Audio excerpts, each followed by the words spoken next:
welcome back. A land dispute led to disruption at the Oxfam Trail Walker event today in Sai Kung. Protesting villagers are unhappy with the government decision to include Dailong Saiwan as part of a surrounding country park. Stephanie Choi has more. Angry protesters carrying banners and shouting slogans prevented participants from approaching the first checkpoint at Dailong Saiwan in Sai Kung.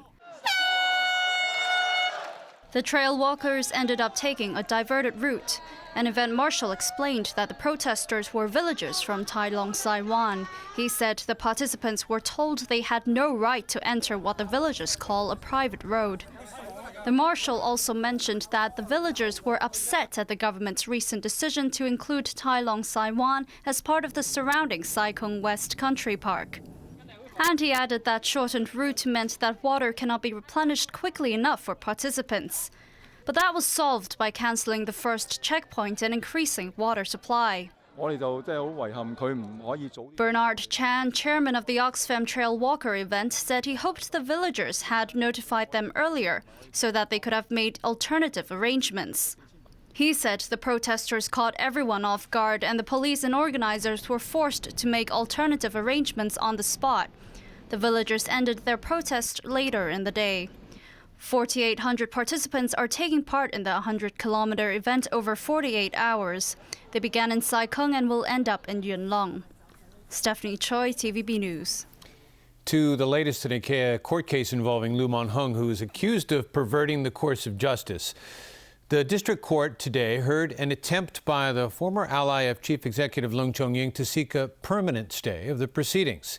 The judge is expected to make a ruling on Tuesday.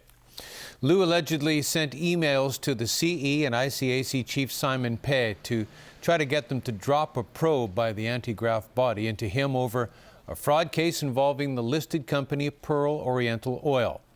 Today, Lu's lawyer argued the case is unfair to his client because neither the CE nor the ICAC commissioner has been questioned by authorities, and they were not asked to become prosecution witnesses.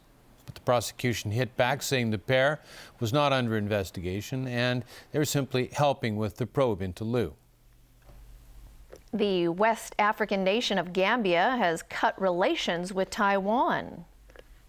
Gambia is the first country in 5 years to sever ties with Taipei. Taiwan's foreign ministry confirmed the move but gave no reasons. And this is the first such setback for the island since President Ma Ying-jeou took office back in 2008. Since then, there have been widespread reports of a diplomatic truce between Beijing and Taipei. The foreign ministry in Beijing says it was caught unaware by Gambia's move. With the loss, Taiwan is now recognized by 22 countries, mostly small and impoverished nations in Latin America and the Caribbean. U.S. Treasury Secretary Jacob Lew met President Xi Jinping in Beijing today to discuss market regulations for U.S. workers and businesses. Lew is hoping to convince China to reduce the government's role in influencing the exchange rate for the yuan. Washington insists the mainland currency is substantially undervalued, which makes Chinese imports cheaper in the U.S. to the detriment of American manufacturers. Lew also held talks with Vice Premier Wang Yang today. Both officials are co-chairing the U.S.-China Strategic and Economic Dialogue, an annual meeting between the world's two biggest economies.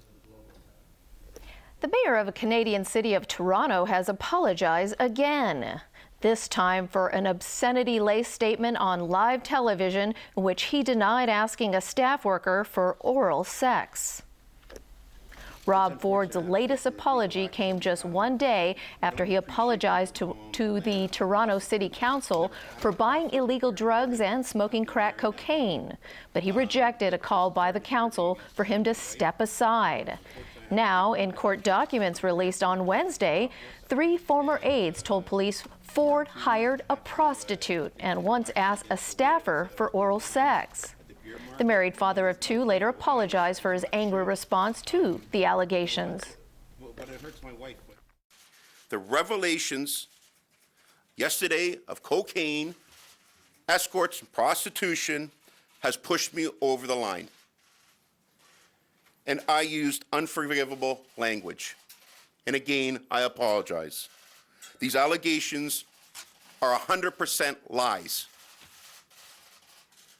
When you attack my integrity as a father and as a husband, I see red. Today, I acted on complete impulse in my remarks. And Chris, what do you have for us today in sports?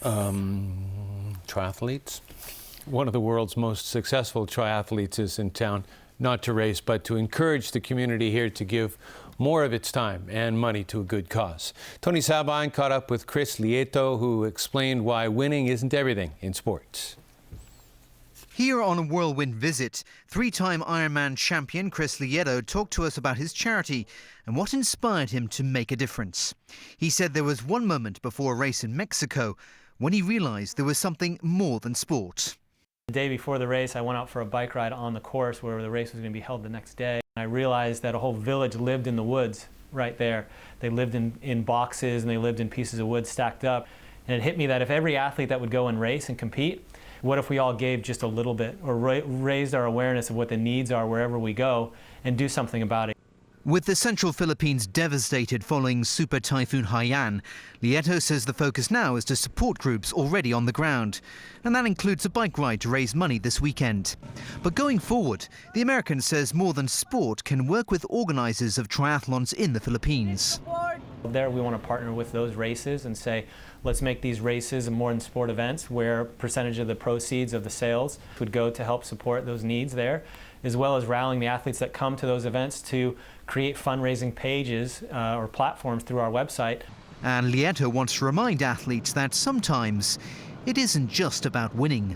Fulfillment doesn't come from just crossing that finish line and winning a world championship or winning that trophy or winning that prize. Fulfillment really comes from giving back and loving somebody, and through that, that's what drives you and that's what gets you excited about, I'm going to push through and win this event, because it's not about a trophy. It's about life, it's about relationships, it's about caring for those in need, and that's where the impact is. Tony Sabine, TVB News. Indian cricket legend Sachin Tendulkar was dismissed for 74 runs today in what may have been in the last innings of his glittering career. Many were hoping he would reach his 101st Test century when he took to the field against the West Indies. Still, he walked off to a standing ovation as players and fans saluted one of the great names of cricket. Onto the ice now in Los Angeles, stunned the New York Islanders by scoring 3 times in the third period to snatch victory from the jaws of defeat. Tyler Toffoli, who has a 5-game point streak, tipped in Jake Muzzin's drive past the surprise New York goaltender to seal a comeback for the Kings. The Islanders had a comfortable 2-0 lead at the end of the second period before seeing it slip through their fingers. And that is our news. Have a great weekend, everyone. Good night.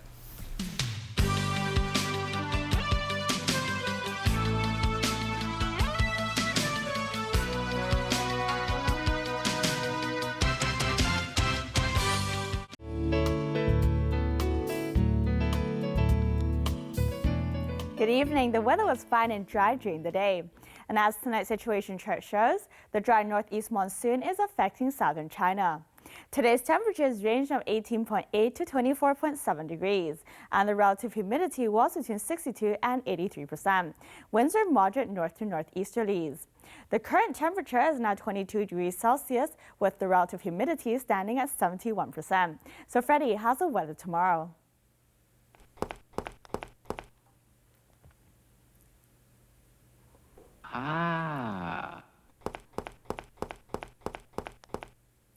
It will be fine tonight. The minimum temperature tomorrow morning will be about 19 degrees in the urban areas and a couple of degrees lower in the new territories.